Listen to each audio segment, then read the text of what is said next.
Magandang araw sa inyong lahat. Ito na naman ngayon tayo sa ating Bible verse ngayong araw.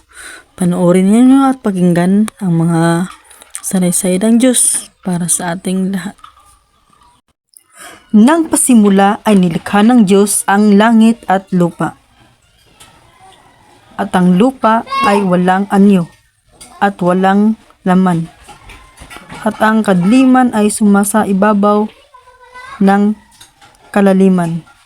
At ang Espiritu ng Diyos ay sumasama ibabaw ng tubig.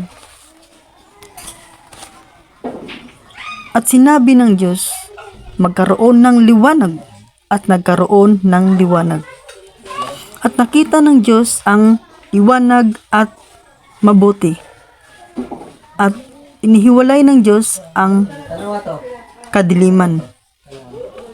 At tinawag niyang Diyos ang liwanag na araw. At tinawag niya ang kadiliman na gabi. At nagkahapon at nagkaumaga ang unang araw.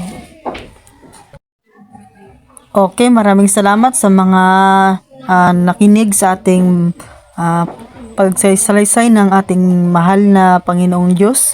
Sa mga narito at nakinig at sa mga viewers at followers na hindi pa nakapagtrabaho, ay huwag kayong mag-alala dahil sinabi na ng Diyos na ang liwanag at ang gabi, ang kadiliman ay tinawag na gabi at ang umaga ay tinawag na araw. Kaya huwag kayong mag-alala kung ano man ang inyong mga karanasan dahil may liwanag na paparating. Yan lang ang masabi mga kasimple. Sana ay magdasal lang kayo sa Panginoon at bigyan natin ng kabutihan ang ating sarili.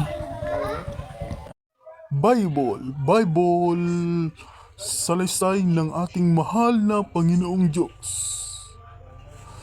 Maraming salamat sa lahat ng mga nakinig at mga nanood sa ating video.